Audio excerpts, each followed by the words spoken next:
Master Lachlan, fellow Mad Hatters, and our welcome guests, Near and Far. This is not a talk about how your astrological profile can affect your conflict resolution strategy. We'll save that for another day. This is a confession.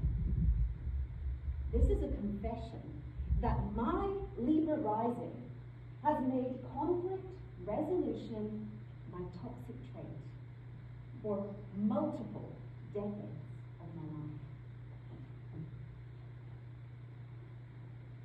I have taken each of the 5 key strengths of my outward personality and morphed those into utterly ineffective conflict resolution strategies. I've taken my charm and turned it into a charm offensive to say to you, there is no problem. You are wonderful. You are wonderful. So are you. And everything is fabulous. Only to cause that conflict to rear its head again later, bigger and uglier than before. Where I've been diplomatic, that's made me a fantastic peacemaker, but I've never really gotten to the root of why there was a war in the first place. My fair-mindedness has made me, frankly, an ineffective compromiser, because I'm trying to please everyone, and in the process, pleasing no one at all. And my love of harmony has meant that I have covered up other people's mistakes and quietly improved the process myself, and allowed any conflicts to build up into a massive crescendo in my life. But worst of all, my love of balance means I see the good in every person, every situation, every context. That means I'm utterly incapable of making a decision. Us Libra risings love to think that we are kind, authentic, people. But sadly, my conflict resolution strategies were not kind. They were not effective. And in the long run, they actually hurt the people around me. In one phrase,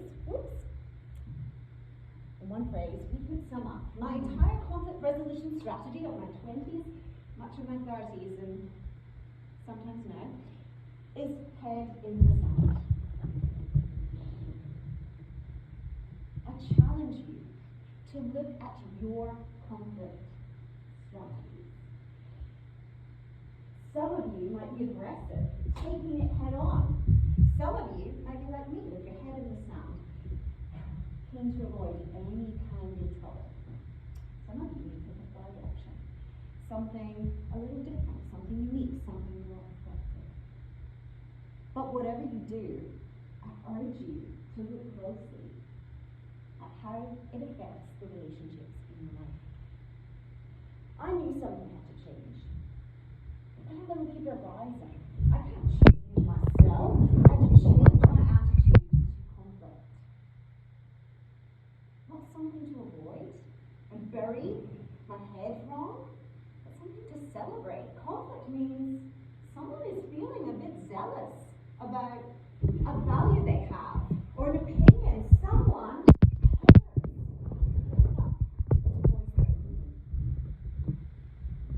and that's something to be celebrated.